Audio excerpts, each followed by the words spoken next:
Man, we're back once again, man. My name is Alex Rose, and I got my good friend here, Mr. Thomas Solano, and we have a great guest on the hot box on the pad, on the patio, man. We have a great friend, and just a great all around guy, Mr. David Barlavi. How's it going? Good evening, guys. I am excited to be here. Dave Barlavi, otherwise known as Coach Dave. I am a local elected school board member. I'm running for city council coming up next, so I hope to have everybody's vote. And I'm a local attorney, tax attorney, and I've coached in Santa Clarita for about 14 years. I coached hundreds of kids in football and basketball and soccer. And probably my best ability is to hit record. So go ahead, go to the next person. There it is. I think it is warm out here. All right. I don't think that's his best ability, but anyway, my name is Joe Ayala. I'm the vice president of the National Association of Broadcast Employees and Technicians. We're a local based in Burbank, California. We represent most of the broadcast technicians in Los Angeles. I also ran for mayor of Simi Valley last year, and I'm going to run again in 2022 as well. And he's my campaign advisor. I'm just talking to him as a friend. Wow, he just took it all back. Barely that. He just took it all back. Barely that. Knew, Sometimes I don't even want to do that. He knew his bad someday, risk. Everybody hates Dave, baby. Everybody hates Dave. It's all right. I'm up. Richard, you're up, brother. Thank you very much, Joe. Got me cracking up. Hello, my name is King Richard Williams, and I am newly living in Santa Clarita, here from Atlanta, Georgia, the East Coast. Woo, woo, woo, woo, woo. Yeah, Man. on the East Coast, Atlanta. baby. Chocolate City. But I'm very excited about working with David on his campaign. I am the outreach director for Black Affairs. And in my monetary life, I make money through selling life insurance, and I help people prepare for their retirement. I'm also a focus coach. So if you can't focus, then holler at your boy. That's right. I'm going to need some focus today. That's right. Yeah, we might need that. That's right. I think we got you a client right there. All right. I'll be happy playing to, with you, Alex. I'll be happy to bring Got some focus to work out here. financial literacy. I love it. Focus issues. ADHD is a thing, man. Man. I totally get it. It's a great thing. Let's not We do do that. it all right. We do You it cut all that right. part out. Now the host with the most. My name is Joe Cicero. I am a friend of Dave's. And as a matter of fact, Dave and I work for an organization Dave used to work for decades ago called Peace Action. We work to eliminate nuclear weapons. And we work to change America's foreign policy to have less wars and more diplomacy. So, so I'm working on Dave's campaign as an advisor, and very happy to know Dave and to be here tonight. So we're going to open up with a question for Sure. And, Joe here today. yeah, we open up with a question, but also we can come back to what Dave majored in college. Speaking of being woke when it comes to women's rights. Question. So first of all, Kristen and I. So tonight we've been talking about education, and we've been talking about having opportunity to be able to be part. I don't know if we're going to say part of the system, but have access to the system, so that we have financial education, and that we teach students to land on their feet and to be self-sufficient. So we're doing well in a lot of different areas. Maybe we could do better in some areas, but just taking a step back and taking a look at what are we doing right, and what areas do we need to improve? Okay. Okay. I'll let you know. Okay. So, thank you for that question, Joe. So, as far as education goes, it is no longer enough to not be racist. It's no longer enough to just not be sexist. It's no longer enough just to not be homophobic. You have to be proactive in fighting those phobias in society. So you have to be anti-racist.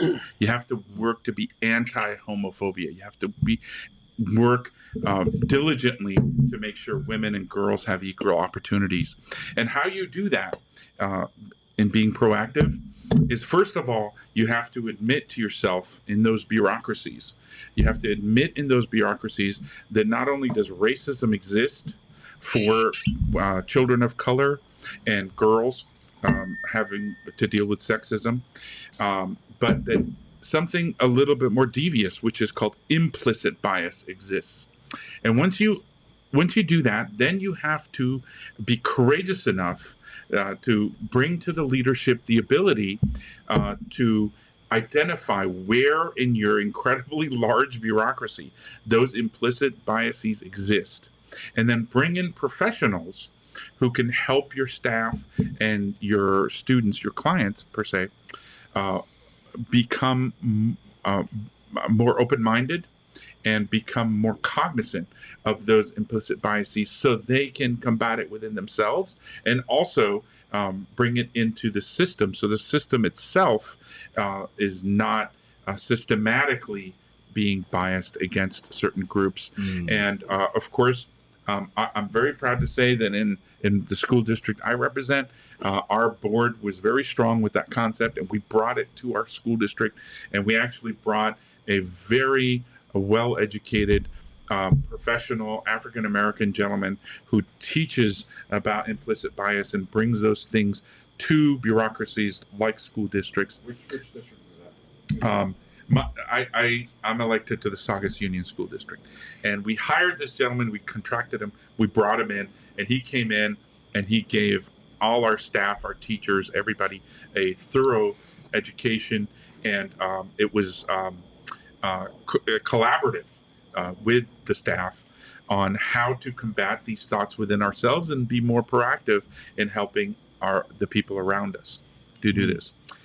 So that's my answer to that. We have to be proactive. We cannot just be good in ourselves. We have to take that good and project it onto the things that we control, our workplace, I like that. where we are elected, and on the streets. If we're in Starbucks and we see an injustice happening, we have to be able to speak up, and we're not to be rude and to be combative about it, but approach people with love and make people understand how certain behaviors, even if they don't stand out completely as being hurtful, are hurtful to some people and can hold people down and make them almost depressed on a societal level. Now, as far as college goes, I'm very proud to be UCLA Bruin. I graduated from UCLA with a degree in physics, so I am a scientist. I'm science-minded, but I'm also extremely proud to have been the first male women's studies graduate from UCLA. So I have a degree in women's studies from UCLA, and I've been active in the women's movement since I graduated from college. You know, there's a lot of naysayers to the way I want to improve our city. And I just wanted people to know that it's okay to express negativity toward me. It's okay to really be passionate against what I'm doing, because I am all for conversation. I'm all for communication.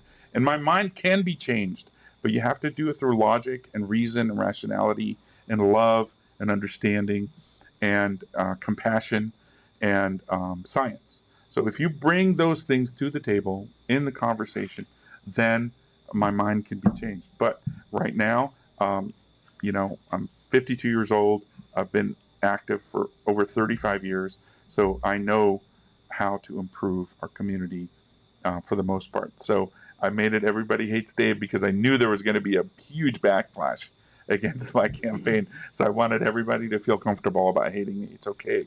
I know that I'm outspoken, and I know that I fight for people's rights and people's lives to the max. Well, your intentions are good, right? So, I mean, that's something to stand on for sure. That campaign against you started. Well, it didn't. I don't know when it started, but as soon as you got into the school board, and during the Pledge of Allegiance, you took a certain pose or whatever, and that brought people out of the woodwork that were interrupting meetings and calling for you to resign. So it was right from the start. Yeah, there were people who, just like I was expressing my First Amendment rights, they were expressing their First Amendment rights, and I think everybody has every right. Now they got to the level of death threats, which obviously I don't like. It crosses the line. Yeah, we got about 12 death threats, and we got some really nasty remarks about me being Jewish and Iranian and things of that nature. But beside that, the community really spoke up, and I appreciated that because, I know where I stand on things. And I want to make sure that people feel comfortable. So in our board meetings, while people are expressing themselves, if they wanted to go a little bit over their time, I voted, even though they were saying for me to resign and how awful I am for having my opinions. I voted for them to be able to have more time to say those things because I strongly believe in communication and people's rights, First Amendment rights. So, and I want to bring that to the city because right now the city council is not a big believer in that. They're very homogenous and one-minded. They work as a team, which is good in some sense, but the kind of team they work in makes them very single-minded. And that leads them to make several mistakes every year. Like, for example, we had a very peaceful Black Lives Matter protest after the George Floyd murder in Santa Clarita. It turned out to be the largest rally and protest we've ever had in Santa Clarita by probably fivefold. The biggest one I'd seen before that, we had maybe 250 people. This one had about 1,500 people in it. And the city council, now listen to this, the city council, based on a racist social media hoax about Black people being bussed in from the inner cities to our city to cause riots, okay, called in the National Guard on our own residents. The National Guard. I know it takes a second to let that set in, but there was no voice on that city council to say, you guys want to bring the military and put them in front of your own voters and your own constituents and your own youth who are currently in high school? And they are protesting the murder of George Floyd, and they are rallying for Black Lives Matter. You want to bring an armed military force to our city based on a social media hoax that is completely race-based?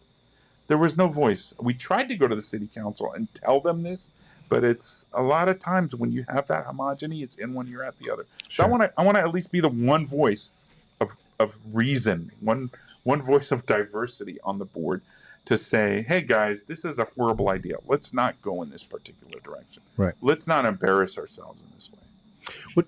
And do you think some of that was because of all the media coverage of like cities actually being burned down and stuff like that, and it was more of a precaution, or do you just think it was like a preemptive, Well, almost every one of those cases where there was glass broken at different businesses or fires started, those were not the protesters. Those were the instigators. Those were the fascists who were brought in to start a riot. And that happens all the time. I've been organizing protests for 35 years. You have to account for people who are brought in to a peaceful protest to instigate a riot. Oh, absolutely. Very careful. I don't So doubt that. But every single time, like they were later, a week or two later, identified as those instigators. Oh, okay. But the protests are peaceful. Now, people are angry. You know, we've had 400 years of oppression. And right now, people are sick and tired of being unarmed, Black and brown people being shot in the back and being shot regardless, you know, unarmed, without any threat. Maybe some resistance, but that's not a death sentence for an American citizen. Right. Okay, so people are really, really sick and tired of that. So if people are acting aggressive, the job of their leaders, the job of their elected leaders, is to understand why they're angry and do everything they can to improve the process, improve the system, not to squash them like Right. some third world dictator Yeah. with an armed military like the National Guard. I think the National Guard was embarrassed to be here because we went up there and we gave them candy and water, and girls were giving them Killed flowers. them with They're love, like, yeah. What are we out here for? What kind of taxpayer dollars being wasted on this? Right. But we need to make sure that if there's a problem, we can solve it. And that's one thing I can bring as a lawyer is if I'm given a problem, most of the time I can come up with a great solution for it and implement it. So that's what I'm hoping to do. Awesome. As far if we can go back, when we were talking about the middle class and taxes and things like that, how important do you think it is for people to start becoming educated on money and taking some type of responsibility for, savings and budgeting and being active with their planning and stuff like that? Because, I mean, we seen in COVID, people were struggling, and it's crazy to live in the country we live in because there's a lot of opportunity. There's more opportunity here than any other country, for the most part. But we seen at the beginning of COVID in 2020 and layoffs and stuff like that, statistically, the average household had about $1,000 in savings. And, well, first of all, there is no civilized country other than the United States that puts its youth in debt to go get a college education. I'm so glad There you is said not. that because We are the only ones who burden our youth with tens or hundreds of thousands of dollars of debt just to better their lives. So that's the first thing we need to change. Okay, and that's again not so much about city council, although we have a great community college out here, College of the Canyons, and we can improve the lives. I used to smoke cigars at Pete's Coffee, and there was a security guard there, and we made friends with him, and he used to come hang out with us, and he was a student at College of the Canyons. And one of the things that broke my heart, do you need the lighter again? Yeah, it's right there. Richard, can you give him the lighter, please? Thank you. One of the things that broke my heart is one day he said to me, I have to take this semester off. It's out. Maybe shake it real quick, and then try again. That's all. That's fine. Polaroid picture. Good. I think you've got it. Yeah. Like a Polaroid Yeah. picture. Huh? There you go, baby. Okay, so he said he has to take his semester off because he doesn't have money for his tuition. We got it all, man. Things are just appearing from the heavens. So just let that sink in for a minute. A local resident. He's a security guard. He's a young guy. He has to take a semester off College of the Canyons because he can't afford the tuition. That's not the America I want to live in.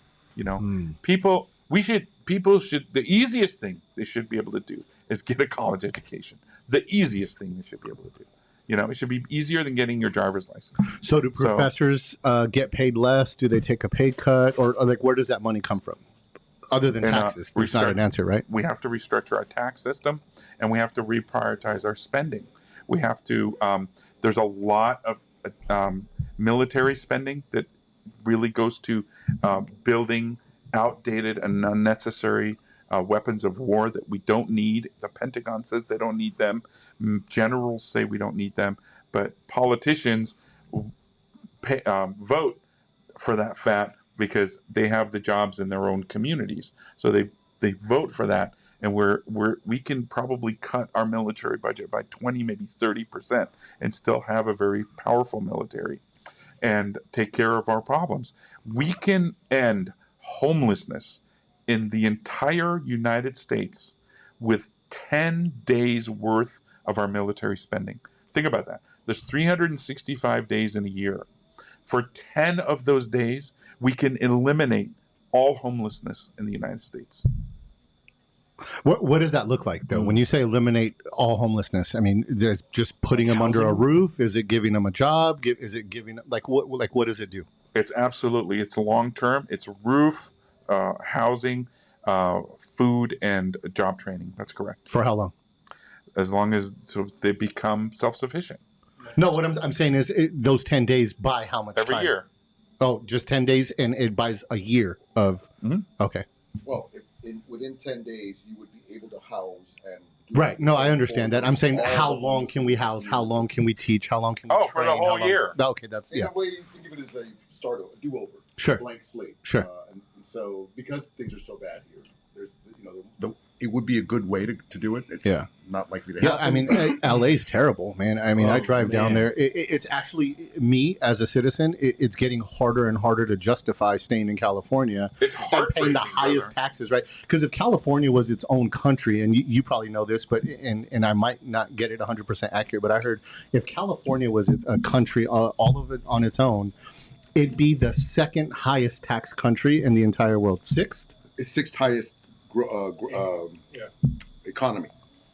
Sixth highest economy. Right, but as far as taxes, I heard it would either be the second or the third highest tax country if it was its own country in the entire world. That's crazy to think about. And you're paying some of the highest property taxes in LA, and you go outside and there's tents all along the sidewalk. There's needles in the streets. The parks are disgusting. Like it's hard to justify. California has good weather, but brother, it's seeming like that's about it. Brother, do you guys have children? I do. I have a 9-year-old and a 6-year-old. Or 10-year-old, actually. He just turned 10 on Thursday. You just got married. Yeah.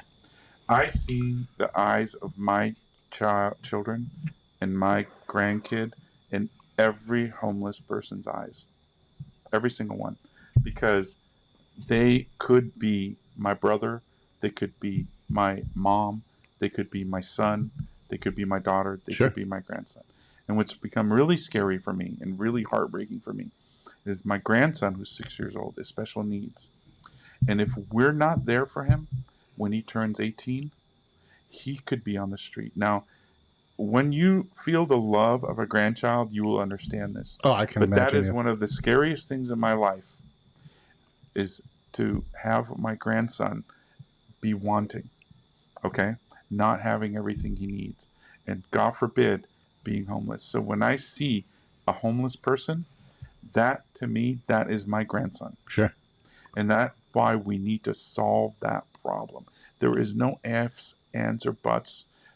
We have a prison industrial complex that is over bloated, and we have more Americans in prison than the next, I think, 6 countries combined, including China and Russia and some countries that we think are very, uncivilized. Mm-hmm. We have more Americans in prison now because we keep saying we're a law and order country, but when are we going to be a country that's just smart? When are we going to be a country that changes the 82% recidivism? In other words, people getting out of prison and going back, to some of those countries who have a 12% or an 8% recidivism, by using job training in prisons, by not making prisons break people's spirits, but make them become more human, okay? And putting It needs to be a skill transfer. Yeah. Absolutely. Yeah. And not spending more money on imprisoning Americans than we do on our kids in public schools. We spend 4 times more money putting Americans in prison than we do on our children in our public high schools. Yeah. 4 times more per person. So those are priorities that we need to change. And right now, corporate America and the powers that be have a stranglehold on our politicians. So nobody's saying these things. Nobody's saying these things because if they do, they don't get money. And if they don't get money, they lose elections. Well, I'm hoping that people will help my campaign with money. But I'm hoping if we run a fun but progressive campaign, people will get excited and people will tell their brothers and sisters and friends and neighbors to go out and vote for Coach Dave and all the other great candidates out there. And we can change the system by putting people with a heart and with a backbone in office who are not going to flip just because a big real estate developer tells them they need to, or because some big corporation, out-of-state corporation, tells them they need to. Well, there's financial incentive. Again, I think because they can get rich off of their position. I think that's the ultimate problem. I don't think there's a career politician. Those words shouldn't exist. It should be almost a voluntary type position. You should have a career that you're actually working, and that's how you should get paid. One of my campaign promises when I ran for school board was that I would give all my incredibly high salary as a school board member, I would donate it back to the school. Okay, so I'm about to make the donation next year, but right now in the account, I have almost $3,100 in that account, ready to donate back to the school, because every month when I get my school board check, I put it in a donation account, and we're going to donate it back to the school next year. That's awesome. That's awesome. That sounds like a Again, great rule. I'm great so standard. big on the education of money too, though. Like, I'm glad that you started with that foundation as a financial planner. I think there's a lack of understanding of how money works, and we've kind of put ourselves in a very bad position as a country where we're really just a consumerist society, right? Like most people make money, and I read something. It was like most Americans spend 110% of their income. Like, how is that possible? Because they're charging it on credit and all of this stuff, you know? And so that's also part of the system that's broken, is the lack of understanding how this stuff happens. So I can appreciate when you said, Dave, like, I see the eyes of my children and my grandchildren and my family, my loved ones, when I see the homeless, but I'm almost 100% certain that you're doing everything, and everything you've done to that point is to ensure that that doesn't happen, whether that's through education and resources, right? Like, you're obviously an intelligent person, and you're working towards that. But I don't think most people look at it that way. Yeah. They don't look at, like, hey, what's my responsibility? Let me teach my kids some responsibility. Financial planning seminars is one of my most favorite things to do in my life. And I've done dozens and dozens of them. My favorite thing is to do financial planning seminars for children. And I used to do one at the local gym here, and we used to get 20, 30 kids with their moms and dads in the back. And I used to teach them financial planning for kids, and how to balance your checkbook, how to open a checking account, what mutual funds are on a very rudimentary level, what the difference between stocks and bonds and savings account banks and things are, and how to budget mostly, and That's the how to biggest one. take your income, compare it to your expenses, see how much you have left over, discretionary income, and then actually save that somewhere where it'll grow. And when my grandson was born 6 years ago, every birthday, every gift I would ever give him, I would put in his mutual fund, and he's a rich little booger right now. Yeah. Oh, After 6 my years. wife and I have done the same thing for our Yeah. kids, and they're on track to be literally multi-million, That's right. cash millionaires. That's But right. also know what to do with it. I think that's something I'd love to get more of that into schools, because I think last I checked, it was like 8 schools at the high school level require a personal financial education. And I Joe. just think that's very broken. I agree with you. Just to tie something together that you mentioned, you're totally right about educating students about how to be financially smart, right? Teach them about money, right? But we don't teach students about how our government spends its money, okay? There's, you learn about government, you learn about the branches of government, but do they ever, I know they never do, sit down and say, okay, your money that's coming out of your paycheck to work at McDonald's or whatever, those taxes, where are they going?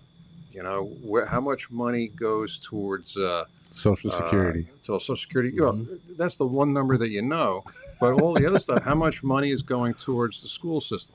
How much money is going to the fire department, the police department? How much money is going towards the military?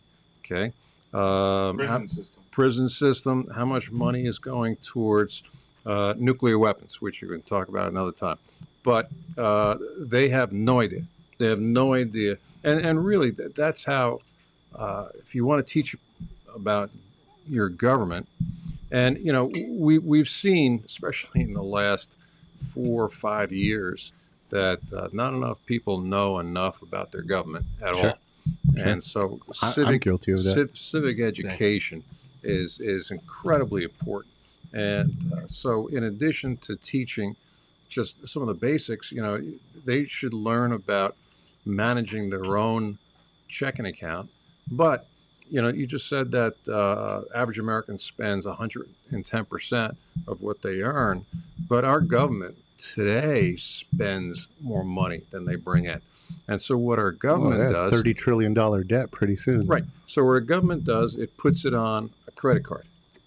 and we sell bonds to China and Japan. Mhm. Okay, and there's some emergencies like a pandemic where you need to borrow for an emergency, Mhm. but there's other things like the most expensive military in world history, which we don't have to put on a credit card. So the wars that we've been engaged in, they have been on Uncle Sam's credit card, and we pay interest on it.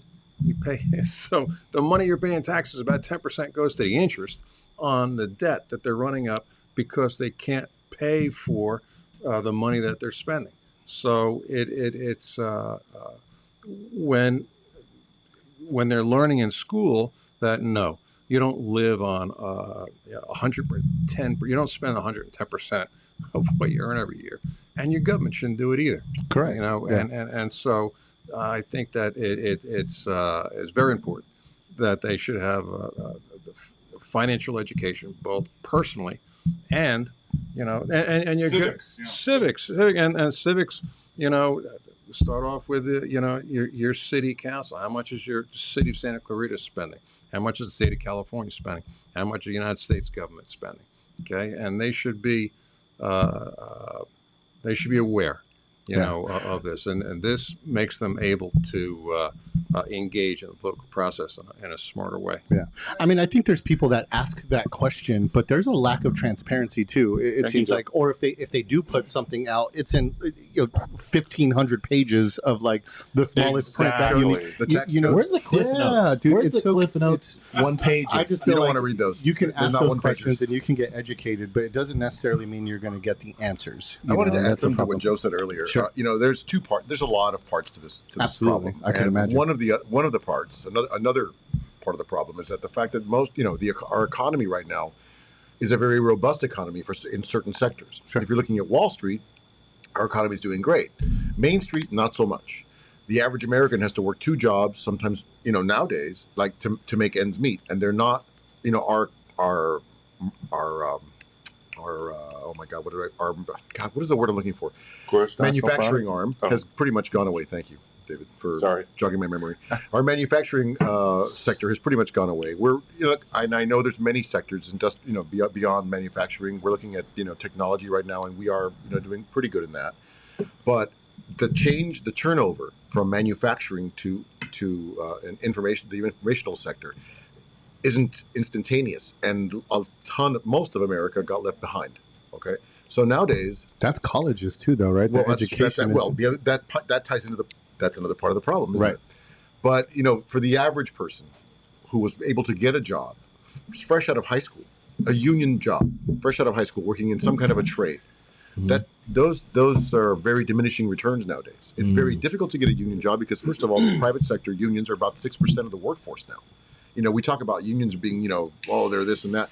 We're very small privately. On the public sector, it's about 30% of the country. So overall, I mean, comparatively speaking, if you look at the 50s and 60s, where we were about half the country was unionized, and we're working full, in jobs that paid substantial, increases every year. Everybody had what did they say? A chicken in every pot, a car, car in every garage, and a home that they could afford. Right. Because the jobs that they were working in were they were remunerable. They were able to get some kind of equity from that job, that one job that they had. Oh, it and was they'd a be able to support guaranteed their family. pension, and yeah. I mean, that changed a little bit in the 60s, 70s, and 80s. It's when changing two now. people started when it had to be a two-income family, right? We started turning that. Well, also that was about, and also women's liberation played into that. But that was a good thing. I love that part of it. The part that I didn't like was the fact that it took two people to make an income to make your life work, where it only took one. Only 10 days, 10 years before that, right? Hey, Joe, how is do you guys have any issues with affordable housing in Simi Valley? For example, the youth? Every able to city live. in this country has issues with affordable housing. Yeah, There's not one. I mean, if you go Yeah. to Texas, they have issues with affordable housing. Yeah. Well, the big problem we're having in Santa Clarita is our youth are graduating from high school, and even if they find a good job in Santa Clarita, they can't afford to live here. So they have to move away from their parents. So we're losing that youth job and brain power out of Santa Clarita. Well, we pay on for the the environment here, though, man. I mean, let me moved tell out you here. the other Go ahead. side too. On the opposite side, we have a lot of low-income seniors who are living paycheck to paycheck, who are having an extremely difficult time making ends meet because of the high rent out here. So one of the things that we definitely need to tackle is to have affordable housing for our youth getting out of high school and for our seniors who are on Social Security. But go ahead. Sorry, brother. No, you're fine. I appreciate that point. All this stuff is fascinating to me because I grew up and I was born in San Fernando Valley and moved out to the Antelope Valley at about 12. And my parents moved out there because it was affordable, right? But there's a noticeable difference. If you go out to Palmdale from Valencia, there's a noticeable difference. And so you get what you're paying for, I think, out here for the most part. Like, it's a planned community that, like, the Santa Clarita Newhall Land and Farm designed it this way to be nice. I don't see graffiti up for more than a day at a time anywhere out here. I drive to my parents' house and around the corner, there's been the same piece of graffiti there for literally 3 months. And so, you know what I mean? Why is that? I mean, however they're spending the money, or, you know, the city's not cleaning it up. There's not enough money.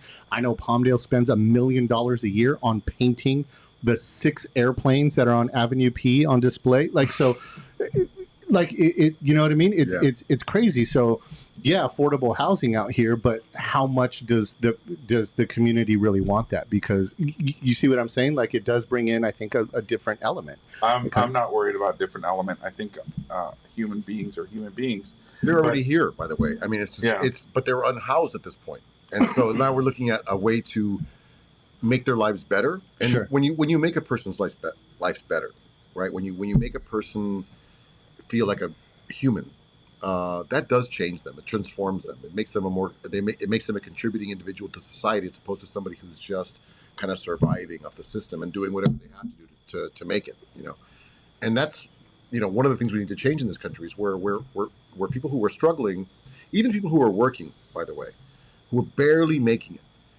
they're like, you know, gosh, you know what? If I stuff that steak in my shirt right now, you know, and they're working like it, you know, normally law-abiding citizens, but, you know, that does happen all the time. Where like one simple mistake, a small mistake like shoplifting, leads to incarceration.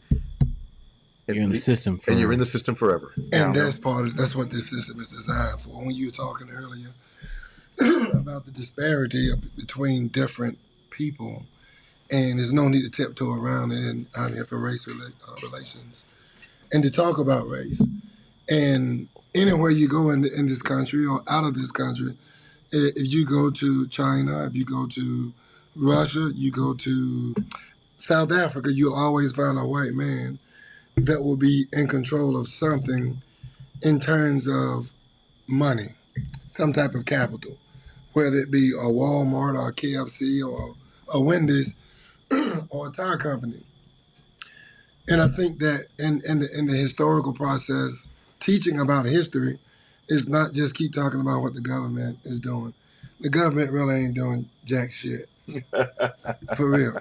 The government is sitting in a high place and doing wicked things below. And this is especially a time to talk about that with all that's going on through COVID and things that are actually being put out to wipe certain segments of people out. When you're talking to a black kid in Compton about balance and the government's spending on what the government, he don't give a damn about what the government is doing. How does he balance money in his house so his mom, if his dad is not in present, but many times today, I grew up in a dual parent home. So it's not just black kids growing up. Thank you, Richard. And the parents is not in. My daddy was in the home until he died the whole time. Sometimes I wish he wasn't in the home because he was bad for me. So some of you don't know how good you got it when dad is not there, but because dads really bring things home. But at the end of the day, when you're looking at some areas and some communities, we're not just talking about Santa Clarita because we're talking bigger than that. Mm-hmm. Thank goodness that issues like just a sidewalk is not a major issue. But in Compton, that may be an issue. But Santa Clarita has its own issues. But when you talk about money, it's about being able to, what do I have? Not balancing what you got. And to be able to teach that in the school, I don't know if they're teaching it now. They really didn't teach it when many years ago when I was in school. I'm new to the area, so I can't speak on a lot of things, but I know collectively, collaboratively, throughout the entire United States of America, this is a problem of equality, racial equality. And even in Santa Clarita, I feel it. When I'm out in the parks walking, I feel the heat of just the color of my skin. So I'm sure children who don't understand that are dealing with that from a psychological place of like, really, where do I go next? And how do I depend on my constituents or my leaders? And what are they doing? And I think and I think also too, like when we were talking about like black and brown people, it's opportunity equality. Yeah. Just the shot. Give me that bat. So you don't have to give me the, move me closer to, move the bases in or, move the mound closer, whatever. Just give me a damn at bat. Just in at bat. Put me in the game, coach. Just put me in the game. And teach me. Show us, right? Show us. And especially in the, because I was doing so me and they were talking about this. Was actually doing like how money works classes for for kids online, just on Zoom when COVID started. The first city that hit us up to do was Beverly Hills, right? That was the first city. That was like, we need this right now. The first city that hit us up was Beverly Hills. They were like, hey, we don't have any of this stuff. We need it right now. Yeah, we need our kids to learn this stuff. Where there's money. They're like, hey, we need to know this right now. Yeah. And some other cities like, I know what you're saying. Like Palmdale and Lancaster, they were like, yeah, like they were more focused on the to be honest, like on sports and things like that. Like the higher executives in the city of Beverly Hills were like, no, we need the financial class here. Yeah. And the folks in these other cities were like, all right, cool, yeah, just send us a proposal. Let's see how it works. We'll get to it later. And they're tabling it. Yeah. And I'm just like, wow, that was very, very eye-opening to me to see how, these cities that are just desperately need, like you said, each house needs this information. Each house needs just a change of thinking, because when the government's spending, 110+%, right? Well over probably, they're living on borrowed money, right? The whole country's on borrowed money. The land is on borrowed money. Everything we have is on borrowed money. Nothing's made. Most things aren't made here anymore. We live in a credit-friendly country. It's shocking how few people save. Until it's not friendly. It's shocking how few people save for their retirement. It never was. Oh yeah. Well, you Dave, and I could be wrong, but I look at exactly. There's like $50+ trillion sitting in employer sponsored retirement plans, 401ks, 403bs, 457, and the number's probably higher than that, pensions and stuff like that. There's literally tens of trillions of dollars sitting in these accounts waiting to be taxed. Exactly. So when I look at the government, I look at it like, and I could be wrong, I don't think I am, but it could be, but I feel like they look at it and they're like, oh, we can decide how much of this we're going to tax, because they essentially can. And we're looking at a $30 trillion national debt. If they wanted tomorrow, they can get all of that money out of those accounts like this and decide to take 50% of it, because it hasn't been taxed yet.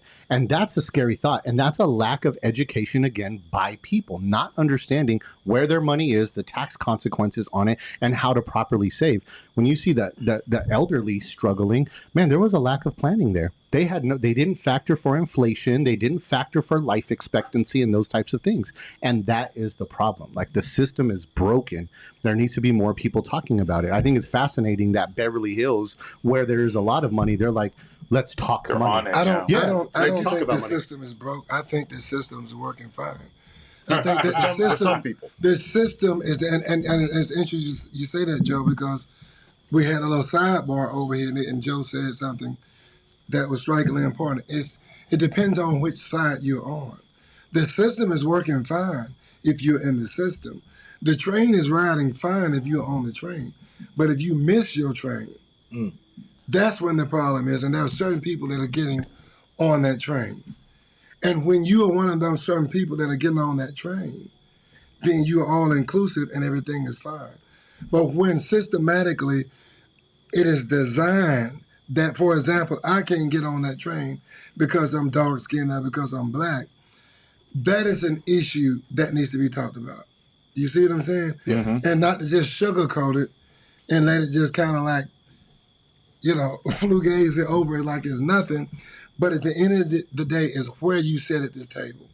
Obviously, we are all important at this table because we know each other. Sure. As soon as a stranger comes up, may we help you? And that stranger may be a contributor. So it just depends on where you are in that puzzle, where you are on that train, where you sitting at. Yeah, I agree with that. Yeah, I'll definitely agree with that. It's not broken if you're on the right side. It's not right? broken if you're on the right side. Well, it's designed for people to flourish. Yeah, but people don't know that they have access to it. For example, everybody has access to these things. They just don't know They it. don't Sure. know The problem is if you're right. working at Walmart and at 7-Eleven to just pay your rent, Right. the likelihood of you being able to have any kind of savings plan is literally illogical. Sure, You're working at 2 minimum wage jobs. Why? Your parents were poor. You made mistakes when you were younger. Whatever reason, right? Most of the time it comes from your economic status when you were born. Where you started is mostly where you end up. Right. For most people. Warren Buffett started working at McDonald's, like one of the richest there's people on the exceptions planet. to the rule, but I'm saying sure, for the standard, for the average the American, opportunities think about there how is what many I'm there saying. are. Opportunity exists, but it's limited. It's limited return. Think about it. Could every American be Warren Buffett? No, well, they could if they educated themselves. Imagine if every American. No, think about this from a logical standpoint. If every American could absolutely not be Warren Buffett, it would be impossible. Why? Because it would require every other American to kill each other. Okay. So you're saying there's not enough money to go around? There's not enough. There's never enough money to go around, and you know this because if that was the case, we wouldn't have unhoused people. We wouldn't have people living off welfare. If there was enough money to go around, everybody would have some. Okay. So people can't work their way into. Hell It's no. possible. It's just. Yes or no? It is possible. It's Okay. just highly unlikely for some people. It depends where it mostly depends where you start. What your access was early on. There are lucky It's breaks. like the myth of becoming an NFL player, or Right. the myth of Right. Sure, becoming yeah, an People are gonna NBA become player. statistically, it's not likely. yeah, Or the pro myth ball of players. becoming NHL player. You could have the even similar chances are skill there. sets, but But statistically, we have to have other opportunities for our kids Right. who aren't going to be in the NFL, who aren't going to be in the NBA, who aren't going to be Sure. in the National Hockey League. a lot, So we You don't have to believe those have- opportunities exist? a lot of other No, countries no. first. They a are lot of first, neglected to the point of being disgraceful. Just neglected because our priorities from the city council all the way up to Congress and presidency, our priorities as a nation is backwards. It's leaning toward the already wealthy. It's leaning toward corporate interests versus the American interest because money rules politics and politicians rule our country. We need to break that system. We need to get money out of our politics. We need to make I agree sure with that, for sure. politicians are beholden to their constituents instead of to their contributors. And that's the first step. Now, how difficult is that? Extremely difficult because it's, that's the status quo and the powers that we will fight us in every way they can. But listen, I think if we make our side of the politics fun and exciting, we can build a mass movement that will crush all the rest of the status quo. We need to get people who wake up at 5 a.m, jump in the shower so they can get downstairs and cook breakfast for their kids and get them off to school by 8, and they can be at work by 8:30 and clock in, and then they clock out at 5:30, rush home to cook dinner for their kids, do their homework. That's a tough day, and millions of Americans are living these very difficult. Our minimum wage has stayed stagnant while productivity has gone through the roof. What that means is people are getting the same crappy pay and having to work extra hard for it.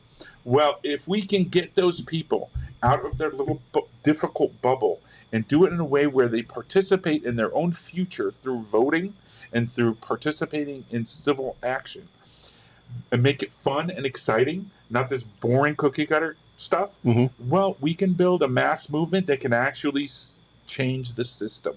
it can change the system. And I think we do it the same way where if you want to go out and have a good time, you invite your friends to go have a good time with you.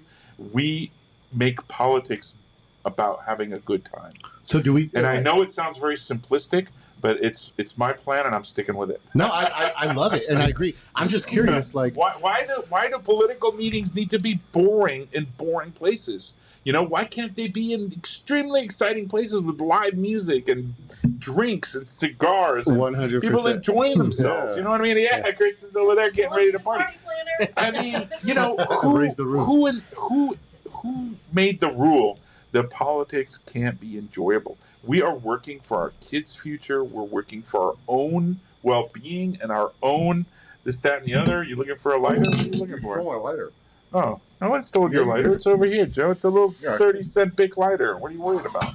Here, give Joe. Joe's worried about the I economy. my lighter back. I don't want yours. I just wanted my own. Was it? There's your. I always have to make sure I keep my lighter. Yeah, absolutely. Close at hand. We'll Thank make sure you have Thank it. you. Sorry to distract you. I'm just playing around with you, Joe. What's I up, love it. Go, take Slide it. the I mic, wanted to slide say the one thing. There's two kinds of politics, and because politics gets kind of like all lumped into one thing. Yeah. Because I think municipal politics is not the same if you're talking about like assembly or Senate. You know, especially when you the higher level politics. You know, the bigger, you know, especially federal politics versus even state is bigger than what Dave and I are doing. Like it's the city. Like what is it? And we've talked about a lot of things and our views on a lot of things. Mhm. You know, nationally, internationally, but locally. What matters to like my constituents doesn't matter if I'm a Democrat, Republican, Bernie Sanders supporter, Donald Trump supporter. All they care about is, can I make my city better? What can you do for my city? What are you running for? And that's not the same exact thing. Also, by the way, the remuneration on a municipal office is like 0 to nothing. You're mostly doing it as a volunteer. Mhm. There's a small stipend that you get once a month, I think. I'm not sure what they pay in Santa Clarita, but I think in Simi Valley for mayor, it's like $1,000 or whatever. So like, if you're working for $1,000 a month to be the mayor, you better have another job because I'm sure that's not going to support your mortgage, you know. And I love the idea of giving back your money, but if you are wealthy, that's great and everything. Most people are just struggling to make money. If you're like a person like me, who is it? I'm not a poor person, but I'm certainly not a wealthy person. I'm a single income family, raising 3 kids. You know, I've got a wife and a mortgage, and I'm not making $250,000. I'm not a 1%er, Right. Or anywhere close to that.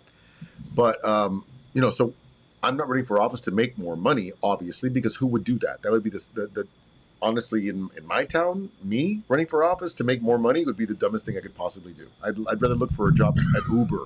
Right. I'd probably make more than that anyway. I'd make probably way more doing that.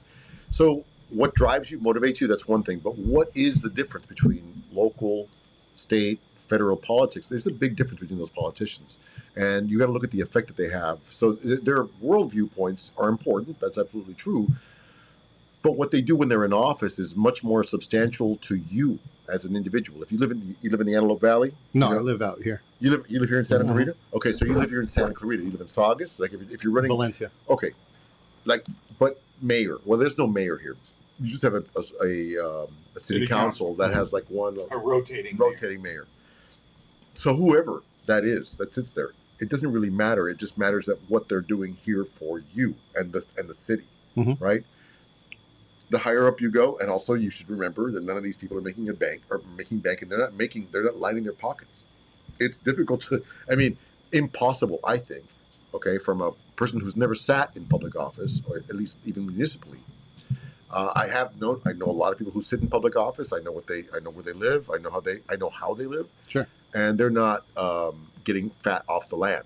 Now, if you're talking about, Ronald Reagan, or if you're talking about Bill Clinton, if you're talking about anybody at that level, or even a state senator or I should say a senator, Sure. maybe that's a different story. But normally that's getting... not how it works. No, but I think it's the opportunity to work your way up, right? Because most people are going to start. You're not just walking into the presidency. So some people do that. When I talk about career politicians, they're starting at the city level and then maybe going to the state, and they're working their way up with the intention of maybe making a change. I don't want to assume that there's bad intentions, but they are getting rich off of it. They are. If that's your career, I suppose, like any career, Exactly, and that's the only thing I said was career politicians. Sure, if that's going to be your career, And it's not the money they're getting in office. No, It's it's the outside. opportunity Special they get. interest. It's the after they get out of office. that's really what it is. Or even They while get they're in the- office. And I know it's for also- lobbying. and- They get yeah. more money doing that. and also the question arises: can a politician be bought? Absolutely. They- So if a politician Most of can be them are. bought and they're making a mediocre salary, what is the likelihood of them No, being they're bought? not doing what's best for you. Are they doing? Are they being unethical or immoral? Right. So you have that component, like you said earlier, David. Politicians is the one they rule. They rule everything. That's your government. That's your local, state, and federal government. Right. Speaking of the women's, about women too, and something recently that happened. I don't know if you guys all were paying Simone Biles. Biles, Yeah. right? So what was? The Olympic athlete? I Yes. think we have Yeah. that she's amazing, and I'm Yeah. so glad she did that because I think it's important for people to recognize that people who are professional athletes or even Olympic athletes, because it is basically the same thing. One, you're not getting paid for, right? Technically, but the other one, or at either level, the determination, the amount of effort, your life is devoted. They're the cream of the crop. They are the best in the world. I want to talk to you guys about something to differentiate between what's called cancel culture, which I despise, versus what's called restorative justice. Okay? When we make mistakes as human beings, we have come to a point in our society where certain mistakes, they cancel us as human beings. And that's not the right approach. The best approach is if we make mistakes as human beings, that's an opportunity to educate others. So instead of canceling her as an athlete, what the Olympic Committee should have done is asked her, hey, do you want to be a spokesperson about how drugs can affect people? Use that as an opportunity, as an opportunity to have her become a world-renowned spokesperson. Instead of canceling all that incredible amount of work she did, the talent she had, because her mother had died and she was depressed, so she smoked a joint. To cancel her for that, to me, is not just racist, but it is absurd. It is cruel and inhumane.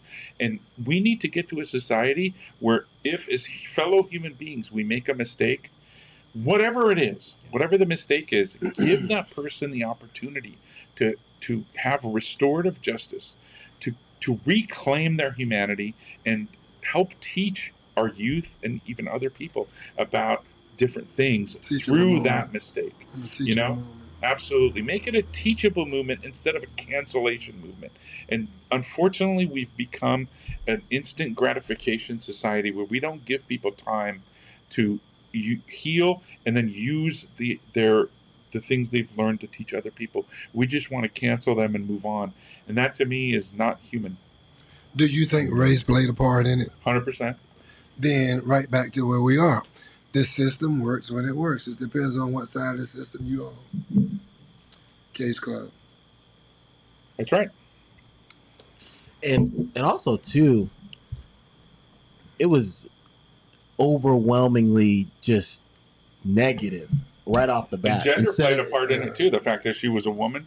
We had one of the definitely. greatest swimmers of all time get caught with a bong, albeit the timing was different. But he didn't get canceled for that. He used it as they applied restorative justice, and he was able to come out and talk about things and help the community grow. Whereas if it's a black woman, she has to not be able to live to her fullest potential. That's that to me is They did the same thing with that track star, right? Like she didn't even get to participate because she tested positive for marijuana. I Which wish to me we is could just teach impressive people as hell. Like, when you're It's angry, real. when you're angry, Yeah. don't apply cancel culture. Apply restorative justice first. Now, some people are not going to go for it. If the person doesn't go for restorative justice, then they dig their own grave. But most people are smart enough to say, okay, I know I got caught with my hand in the cookie jar. Let me help myself and help other people not make mistakes, whether like that or any other way. And I think that'll make us more human and make our society better. Right. we're driven by the mighty dollar, and again, is where you're sitting at the table, and that's what decides that. So I think that the decision was definitely money driven.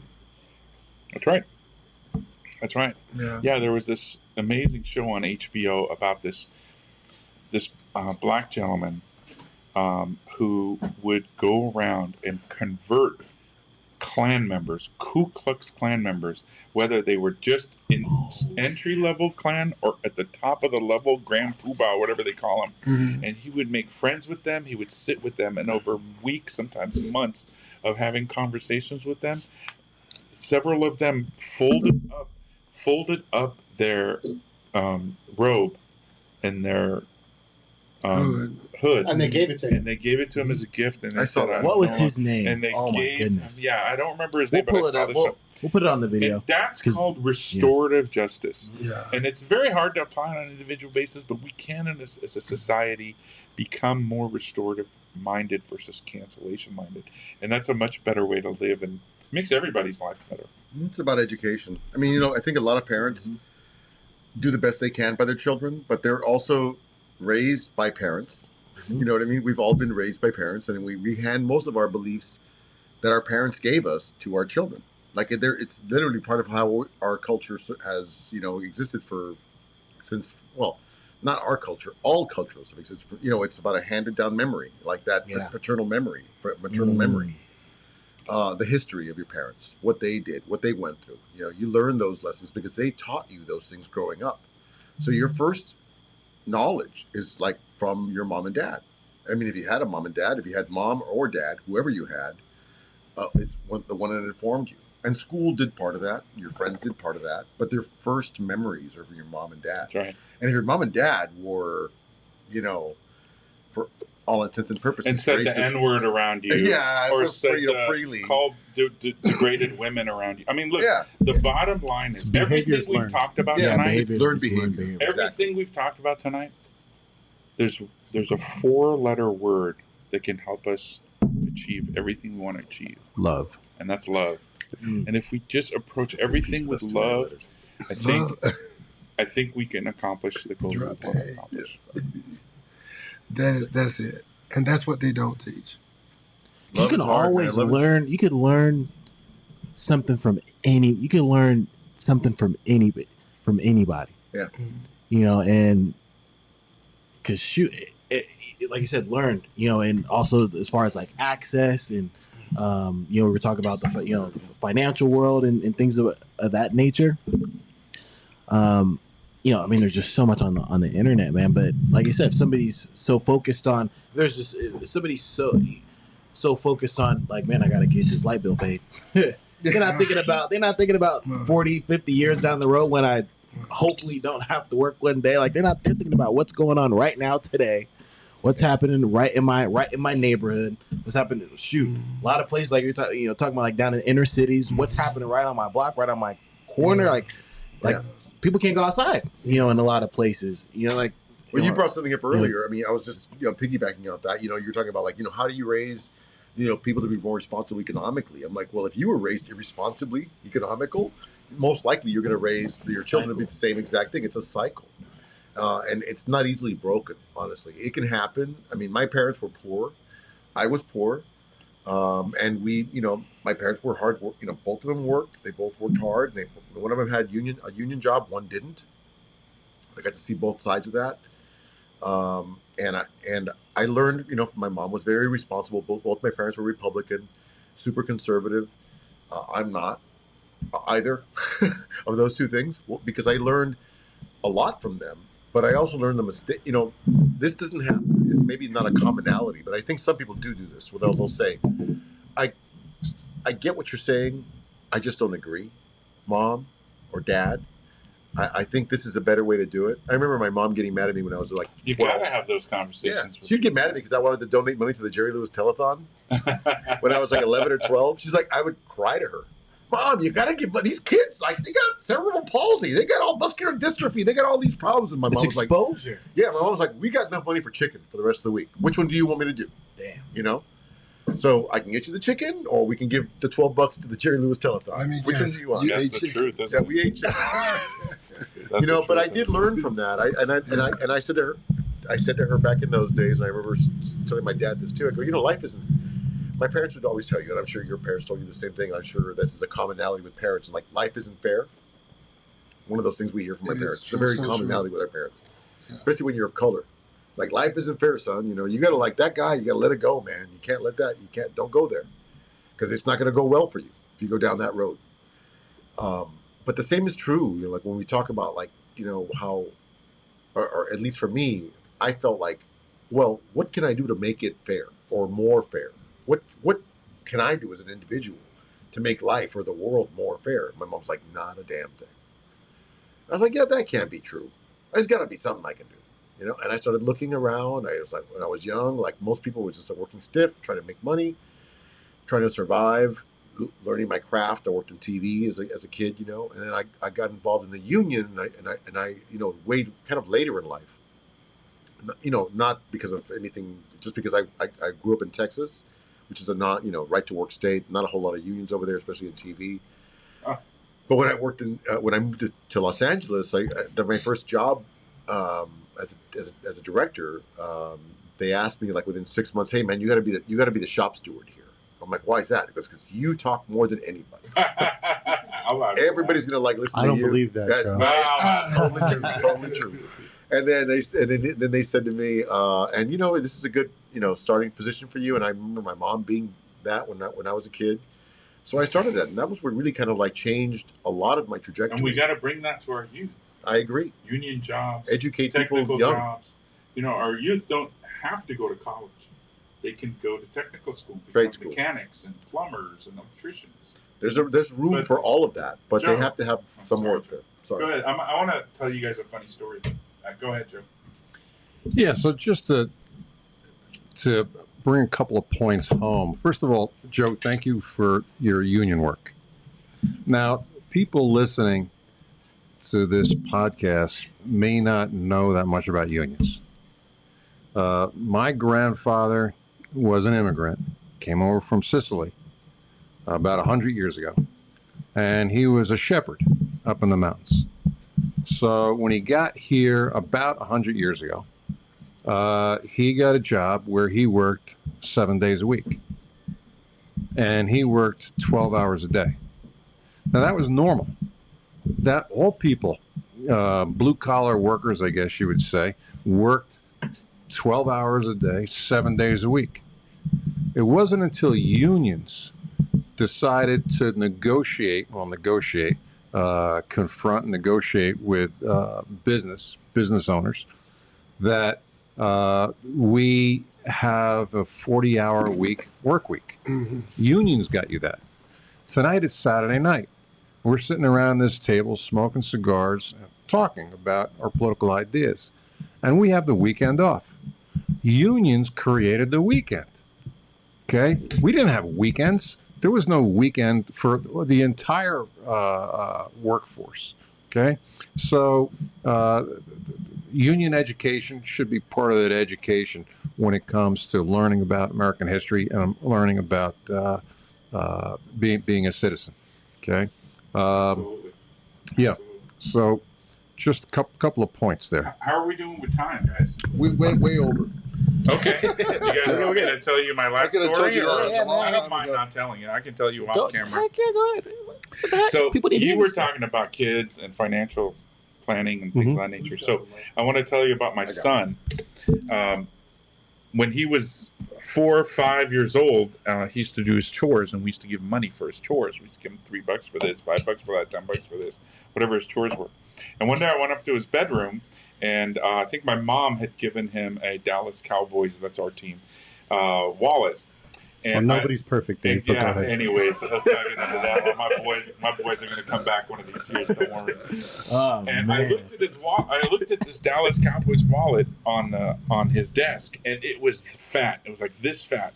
So I picked it up. And I looked at it, and he had put all of his money in this wallet. And I counted the money, and it was like $400. And I was so proud of him. And I went, and I said, and I called him Dad.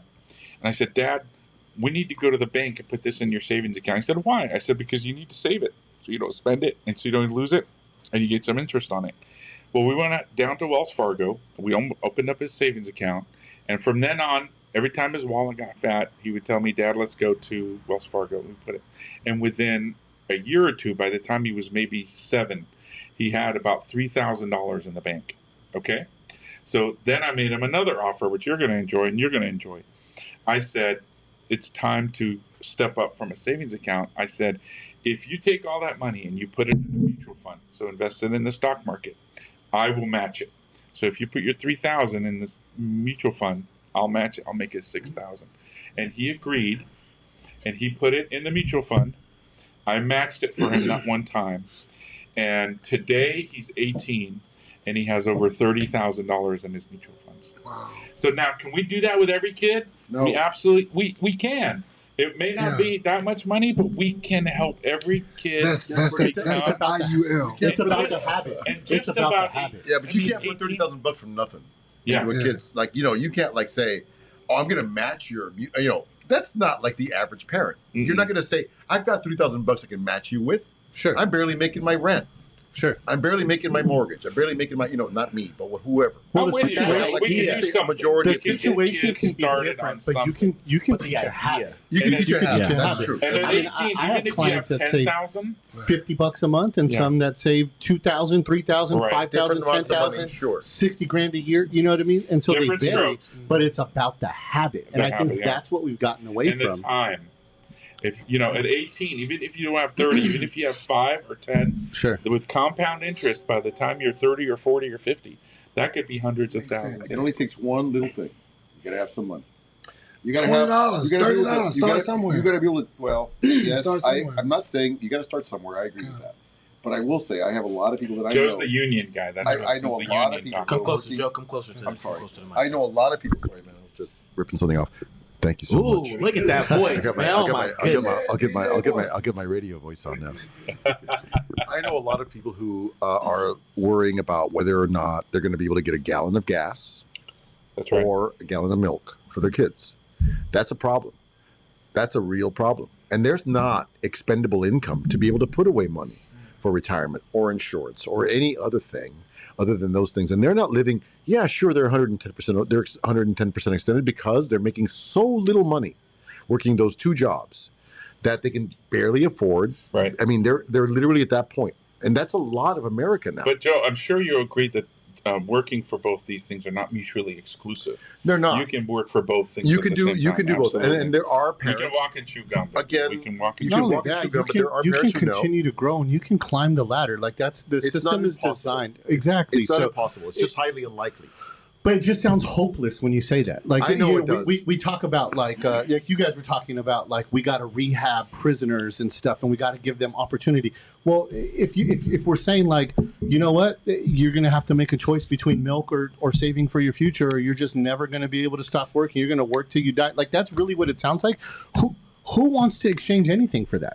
Like No one you does. know what I mean? That's why so many people are just associated No, with politics. I think we need to talk more about the education of things. There's a way that money works that people that understand it give themselves an opportunity. And that's all it's about. That word got thrown around a lot. I'm licensed as well, just like this gentleman. I believe in that product, but I also believe that you need to start budgeting. You need to live within your means, and that people that are struggling, a lot of the time, they're walking around with They have the designer clothes, and the priorities are off. And that That's could be a possible. product of, I think a don't lot agree of with that. times. I don't agree. I don't think most people who are not living within. I don't think most of America is trying to buy designer clothes while they're barely able to if you're on make social their. media, you see it all over the place. Well, you see social media. Actually, this is the thing I have. My problem with social media is that it's very exclusive in some ways, And it's and it's also extremely anecdotal. It talks about a person. It talks about a thing. It's not like generalizing the problem. And when you look at, like, I see the individuals who are affected by problems. Like, for instance, I've got a problem going on right now. Fox and Disney bought Fox. Like, this is from a different perspective, just to give you an example. And my dad's in the studio industry, Okay. so yeah. Disney bought Fox. Disney bought Fox. So Disney Wow. gave Fox a lot of money to buy that corporation, and Fox gave most of the corporation over to Disney. They've kept certain elements of it. And they've transferred since those times. Fox has moved some of the work off. We've lost employees or members from our local. Then Disney moved Fox moved some of the work off to Tempe, Arizona. You were talking earlier about like how high the taxes are in California. And a lot of that is like, again, it's by design. You look at like the country federally, okay, as opposed to statewide, and you'll see that like federally, we're very underfunded. Most of our federal minimum wage is $7.25 an hour. That's the federal minimum wage. Do you know how many states employ that minimum wage? Most of them, okay? One of the few states, California is one of them, who doesn't employ that federal minimum wage, okay? And that's great for the citizens in some way of the state, but there's taxes associated with that, right? What There's is problems. the wage for California? $15 an hour. 15. 15.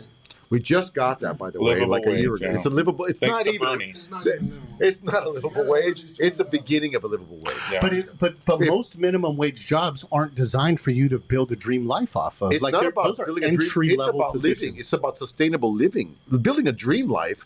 I mean, what are you talking about? Like some kind of like a house in the Hamptons? No, a mortgage Financial versus freedom. I said that affordable wrong. living, Yeah. right? Like no. Yeah, financial freedom. No, Like and financial freedom. that's subjective, right? But again, those jobs were designed. Like out of high school, I had a minimum wage job. Mm-hmm. I wasn't planning on staying at that position for Yeah. 20 or 30 years. But you've got You know what I'm 30, saying? 40-year-olds in those same jobs now. Exactly, and that's the problem. Yeah. like the problem is that So let's there's fix a it. lack of either willingness or whatever the case may be. Maybe we're talking hopelessness. It's a lack of No, resources. it's There's not. a problem. I blame it on. It's- I blame it's a lot of it on legislation. Walking and chewing Look gum. at Walking and chewing what gum. happened in NAFTA. We lost. I mean, this is a Democrat did this. Look at what happened with Reagan during his administration, where he created the trickle down economics. If you look at like legislation, that has led to from both sides, by the way, has led to the downfall of the American middle class. And so right now, what we're at is a struggling, very, very minimal middle class. There are really two classes in this country that are strong: the upper middle class and the lower middle class. That's it. And everything else is in between. That nether region that we used to be super strong is diminishing so greatly Yeah, now. we talked about that earlier. Yeah, that's not a thing anymore. It really is. So do we vote our way out of this, or do we work our way out of this? Do we educate our way out I of think we this? have to Yes, vote our way yes, out of this. yes. Honestly, I think we have to vote our way out of this. Because we have to create and encourage progressive legislators that are willing to change the dynamic of the situation. The Willing to priorities. overturn not Roe versus Wade. Strengthen. NAFTA. Willing to overturn Citizens United, yeah. which is a very, very powerful legislation that really created this problem in the first place. If that will is encouraged, How long? I'm not familiar with it's how been long around has for that been about around? 30 years. Okay. Citizens United was a Supreme Court ruling that said money. No, that's newer. I'm money sorry. is I'm thinking about speech. NAFTA. It Yeah. said the Supreme Court said money is speech, so they opened up campaign finance to unlimited amount of money, NAFTA's whether about it 10 be years old, through 15 years old. individual contributions, through PACs or dark money super PACs. Sorry, Citizens United is about 10 They to 15 opened years up, old. they NAFTA's opened up older. the floodgates to corporate and special interest money into politics. And It said Horrible. Mitt Romney But said, is the problem all the money going into politics, or is the problem what people are doing with what they have, no matter how little or how it created large? an unfettered Because flood. there's people that make $250,000 a year that Sure. are millions of dollars in debt It as well. used to So be there's when a you ran for. problem with- It used to be when you ran for office. I went to you. I went to you. I went to you. I went to you. I went to you. I went to you. I went to some unions. I went to some organizations that provided like PACs that provided money to my. Sure. And everybody had to disclose. Everybody had to disclose that they had funded me. Okay, everybody did. What Citizens United did was basically say, "Hey, you know what? Corporations are people.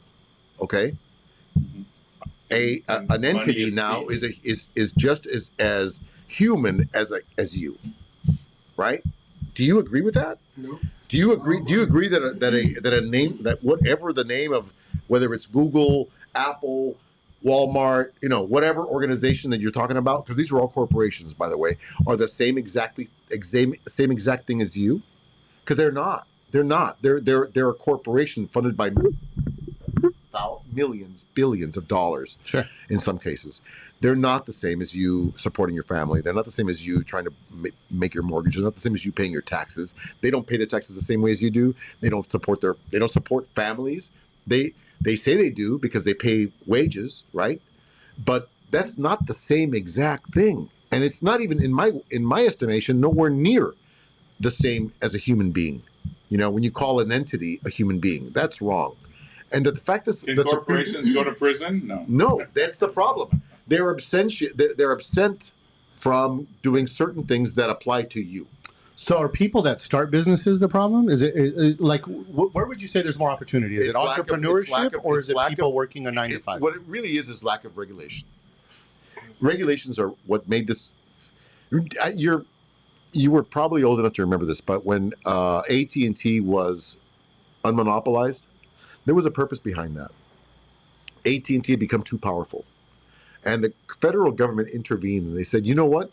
You guys as a corporation are way too strong, and we're going to split you up. So you're going to become Southwestern Bell, you're going to become AT&T, you're going to become all these different things. Because they were right thinking back in those days, like saying that one thing shouldn't be too powerful. And nowadays, that's the opposite. It's like everybody, it's everybody, it's a free-for-all. Well, there's a handful of companies that control everything, right? They that pretty own much everything. are. They pretty much do. Lay's controls like the food industry, and Disney Monsanto, controls. actually. Yeah. You know, you're looking at if you look at the bigger, you know, like the biggest corporations in the world, they pretty much do control everything. Why we have such an issue with China is because of corporations, right? It's because of the fact that we've borrowed so much. We complain about them all the time, but really it's our fault. Sure. But how do people fix the home? Right? Because that's where it starts. Is that fair to say? I agree. Or are we just pointing fingers? Like, Well, at what point do people take responsibility? You've got to remember that sometimes you have no choice in life. Like, you know, But that's what your mom told you, and you didn't believe Can I that. ask you a question? No, I agree with that. Is your household passionate about voting? My wife is, and I'd be lying if I said that I was. I would don't say start looking into that. Look at some of the candidates and see which one of them meets your needs, and start becoming more passionate just about voting. It's very easy to vote. You just register for an absentee ballot, comes to your home. No, I understand the process. So, I just don't know if I've ever really seen the point. Like, I don't know if it's ever really affected me directly. Well, look, think about this. When it's your house. Think about your house. Think about your local house, where you live. This one, man. This is gonna be Who runs your city, right? Because really, at the end of the day, we're talking, like when I was said earlier about, you know, the difference between like municipal office versus state office versus federal office, is that, you know, we blame a lot of the stuff on the president. You know, it's easy to blame somebody like Trump, I think, in some ways, because Trump is a very divisive person, in my estimation. I think all politics are divisive, though. Like, we see that. But you're either this or you're either that. It wasn't always that way. Let me answer his question directly. And sorry, Joe, I'll let you speak right now. But do you like the value of your home to go up? Well, of course, if I'm good. That's very important, right? Yeah, for sure. Your home value to go up. Well, if you have local politicians beholden to builders and developers, that's going to decrease your property value. Do you want your children to drink clean water? Yeah, and water's pretty much one of the highly regulated things. It's more regulated than what's in this bottle. You need to know. You need to know which candidates locally to vote for, so your children get clean water, and that your water prices stay affordable, not just for you, but for everybody around town. Okay. How about the air your children breathe? Is it important to you? Yeah, I think you're asking answers that you know the answer to. I'm a because parent, just like kids yourself. can get asthma, they get sick. Well, I'm answering your question. How does it affect your home? Well, that's why politics, in just the most simplest terms, affects your home. Like, for example, our city council right now completely ignored the expansion of the Chiquita Canyon trash dump right here in Valencia. Okay?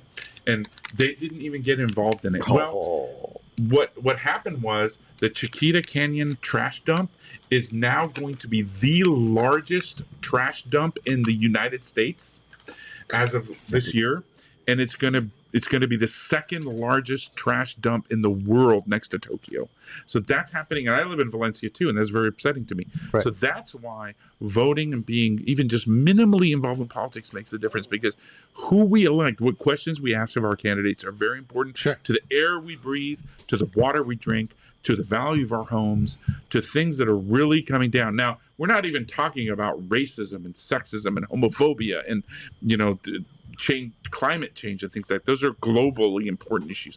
But just if you just want to talk about your household, it is very, very important that you get involved in politics. Now, as far as I'm concerned, this conversation is really boring. Okay, it's not fun to have this conversation. I hear you. Yeah, I agree. I'd much I live in that part of the world. I'd That's why much rather Dave doesn't smoke like it. cigars and drink. For sure. And have a good time and listen to good music, but have these conversations be on the periphery, so everybody just comes to a common understanding, and we all know we're going to vote and work toward that. Now, But yeah, that absolutely, it's important for your household to be involved. let's wrap up with this. How do we make it more fun? Like we talked about earlier. That's Dave. Now- I'm not a fun guy. Now, You are a Dave's fun the guy. fun- You're one of the Dave's the most fun guys I know. we're all fun. Here you go. We're all, The first thing So is that one, yours. the first thing is we got to take the cookie cutter. We got to take the cookie cutter and put it in the trash disposal and get rid of it, or better yet, recycle it. Okay, so we got to get rid of the cookie cutter and stop falling into this trap that once you decide to run for office, you need to give yourself up and become some other kind of robotic person. Just remain a human being, remain the same person. Look for that in your politics, look for that in your candidates, that they're real, genuine people. Okay, that's the first thing. The second thing is, think about what you enjoy to do. And all the things in your life that you enjoy to do, that's how politics should be run. That's exactly how it should be run. Okay? So if you're young and you like to go dancing and drinking and partying, there is room for politics for that. If you're older and you enjoy wine parties and you enjoy watching different movies and things that are a little more relaxed, and don't play. take this. If you enjoy exercise, if you enjoy weightlifting, or if you enjoy jogging or bicycling, all those fun things that you do in your life, just generally to bring joy to your life, that's how politics should be run. Okay, it should not be run in the way it's being run right now, which is like a boring business corporate mentality. Okay, it's reading the that dictionary. really the reason it's run like that, it's there's a reason for it. It's because it is driven by money.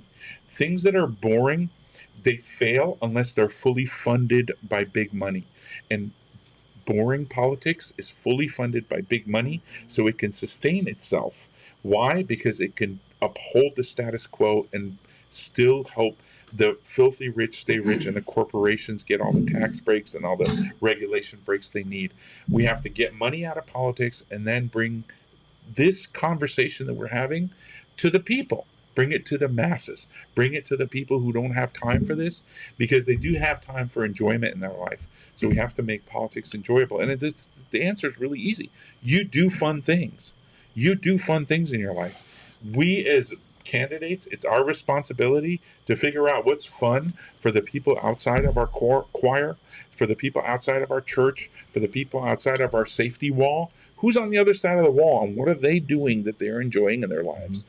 And say, hey, look, we want to improve your lives. We want to bring betterment to your life, to your environment, to your jobs, to your houses, to everything. But we're going to do it in a way where we build a mass movement through an enjoyable politics. And that's how we do it. And I'm Coach Dave, and I'm running for City Council. My website is just about that. ehd22.com, ehd22.com. That's short for Everybody Hates Dave, 22.com. See, it brings a smile to everybody's face when I say that. Go to my website. If you can, please support me, but at the very least, tell your friends, and please vote for me. Thank you very much. Man, we appreciate it, man. Today was such a man. I love the discourse of today, man, and just the conversation. Man, we gotta have a part 2 to this. I tried to stay quiet, man. I really did. I was trying to do my best. That was to be joke being quiet. That's me being quiet. Oh man, Don't ever do a thing with me, because it'll be like, how long do you normally do these? Like an hour? It's like a 3-hour thing with me. It's reserved to Joe. Huh? We got reserved Joe. We got reserved Joe today, man. Man, today was amazing, man. So just remember to, where's my camera? Oh, we're over there. Just remember to like, subscribe, man, share this. Please go check Dave's website out, man. You got to, and go support, donate if you feel so inclined. But man, shoot, Thomas, any closing statements, man? No, I enjoyed the conversation. It was Good great. stuff, huh? Yeah, Good stuff, man. Well, shoot, without any further ado, no pressure. No diamonds. Thank you, guys. Let's get it. Salute. Salute. Cheers.